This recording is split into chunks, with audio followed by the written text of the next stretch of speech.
Olá, está começando mais um especial Terceira Via. Hoje eu quero agradecer a presença do reitor da UENF, o Luiz Passoni, que está aqui com a gente já nos estúdios da Terceira Via, o nosso diretor de jornalismo, Aloysio Balbi. Hoje a gente vai comandar um bate-papo muito legal, porque a UENF tem muita coisa para contar, né, Passoni? Vocês passaram aí por um ano de 2016 muito complicado. Menos dinheiro, né, reitor? Muita coisa para contar. Um ano que parecia que não ia ter fim, né? Ele chegou ao fim, mas chegou ao fim sem resoluções para os problemas da UENF, não é isso, Passoni? É isso, infelizmente é isso, né? O ano de 2017 começou, já estamos na metade, né? E o problema que se iniciou ainda em outubro de 2015 permanece. Então nós estamos à beira de completar 2 anos funcionando sem qualquer recurso de manutenção. 2 anos sem conseguir pagar água, sem conseguir pagar a luz, sem conseguir pagar as empresas terceirizadas. Então é uma situação que é até difícil, né, das pessoas acreditarem, né, que a gente tem conseguido. Eu acho que a gente só tem conseguido mesmo por causa da motivação, do apoio, do carinho da comunidade, da cidade, da região, que tem sido muito importante.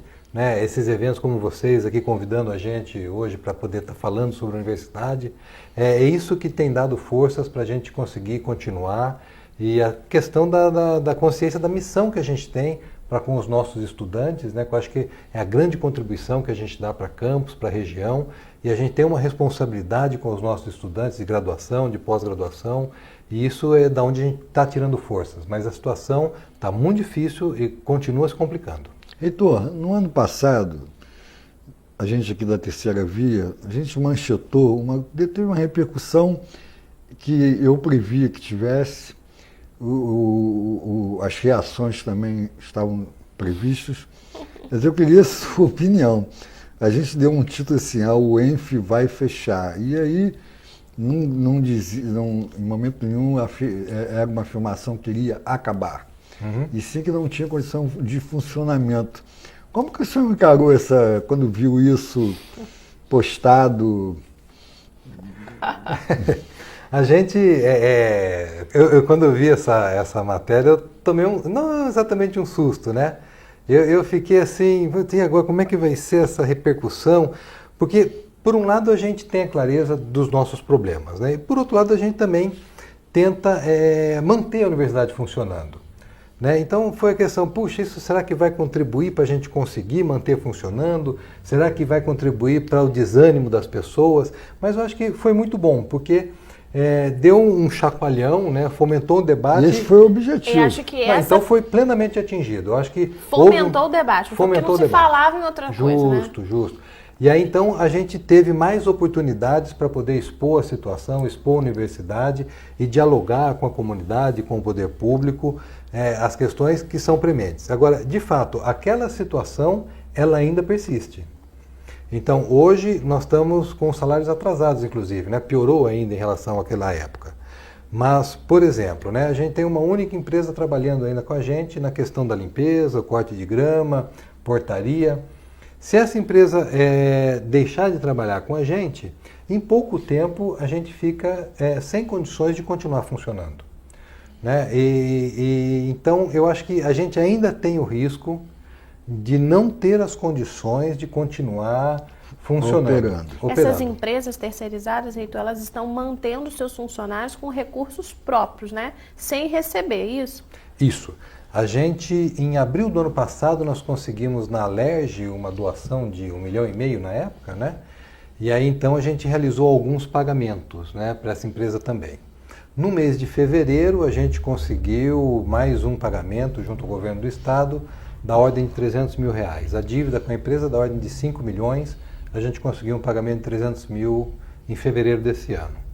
De lá para cá, a gente tinha expectativa de que alguma coisa fosse paga todo mês, o que não foi verdade.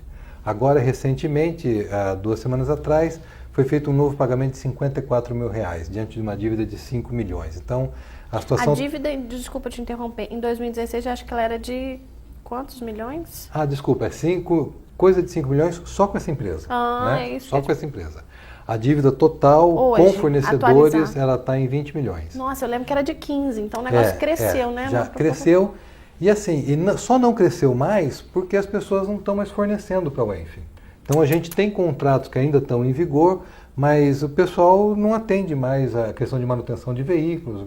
Não vou fazer, vocês não vão me pagar. A questão de fornecimento de papel, caneta, tinta. É triste isso, né, reitor? Ver uma universidade como a UENF passar por esse tipo de situação. Né? É uma dificuldade muito grande que nós estamos tentando enfrentar com o máximo da nossa capacidade, mas eu não sei até quando a gente consegue. Agora, reitor, eu antevejo isso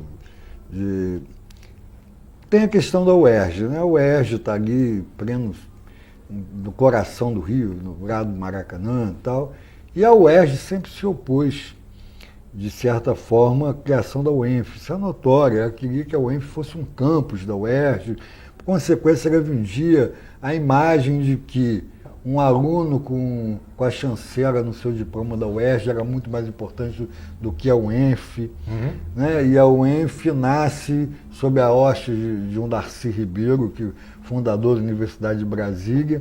Onde que eu quero chegar? A UERJ tem um problema financeiro de custeio talvez mais grave do que a nossa UENF. Quer dizer, eles vão tentar resolver o primeiro problema da UERJ para depois cuidar da UENF, ou vão fazer uma isonomia para cuidar das duas, ou nós teremos que chamar os políticos para se tratar no hospital veterinário da UENF aqui.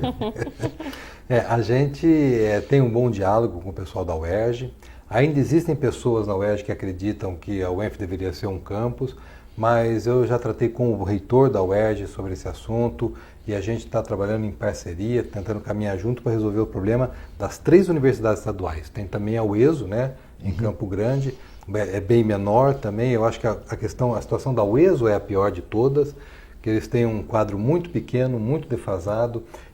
Quando a proposta da UESO já previa todo o contingente administrativo em empresas terceirizadas, então eles estão inclusive sem a parte administrativa de secretaria e esse tipo de coisa.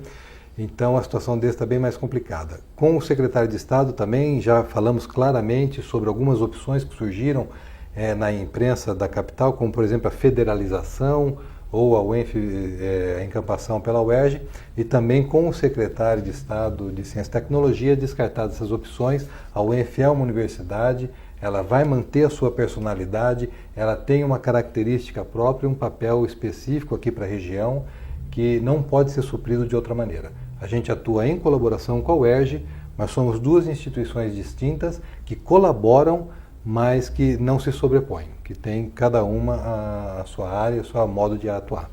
Agora, pastor, eu não posso te deixar de fazer essa pergunta. Inclusive, a gente vai ter no segundo bloco 2 pessoas que que querem fazer perguntas para o senhor. Mas diante de todo esse cenário de crise política, né, a gente ouve falar de milhões como se fossem R$200, R$100, R$50. Quando o senhor assiste esse tipo de notícia e vê lá que foram doados 2 milhões, 15 milhões, 20, você não fica pensando, meu Deus, esse dinheiro no meu caixa ia resolver o problema da universidade? O senhor passa isso pela sua cabeça também? Primeiro eu quero contar que quando eu assumi a reitoria e comecei a tomar pé dos números, eu fiquei assustado. É que os números são todos em milhões, né? Então, hoje eu já estou um pouco mais acostumado, né? A gente tem uma dívida de 20 milhões, a nossa folha é de 10 milhões, devemos 5 milhões para uma empresa, mas são números que assustam mesmo, né? E de fato a gente fica muito triste em perceber uma questão que eu acho que é de prioridade dentro do Estado. A questão da corrupção, eu acho que precisa ser bem controlada, talvez, quem sabe, a partir agora desses acontecimentos a gente tenha mesmo uma mudança de postura com relação a isso, mas eu queria chamar a atenção também, por exemplo, para a questão da sonegação de impostos. A gente tem um sistema tributário muito difícil de fiscalizar, muito difícil da gente colocar ele de fato em efetivo. A gente precisa simplificar isso, tornar ele um sistema mais justo, mais fácil, evitar a evasão, a sonegação. E outra coisa que me preocupa muito, no plano federal, por exemplo, é aqui também no estado do Rio de Janeiro. Um dos grandes problemas é a questão da dívida do Estado com a União, que gera vários bloqueios na conta do Estado. A União mais de 40% da arrecadação com a questão de serviços da dívida. Então, essa questão também ela precisa ser discutida. Eu acho que tanto quanto a corrupção, nós temos 3 ralos para o dinheiro público, que eu acho que aí sim a gente pode falar que o Estado gasta mal, o Estado é perdulário. É a questão da corrupção, a questão da evasão e a questão dos serviços da dívida, do comprometimento do orçamento público com serviços de dívida. São 3 ralos que nos jogaram no esgoto, né? E uma gotinha de qualquer um dos 3 resolvia o nosso problema. O bate-papo está muito interessante, mas nós vamos para um pequeno intervalo e daqui a pouco a gente volta com mais Especial Terceira Via.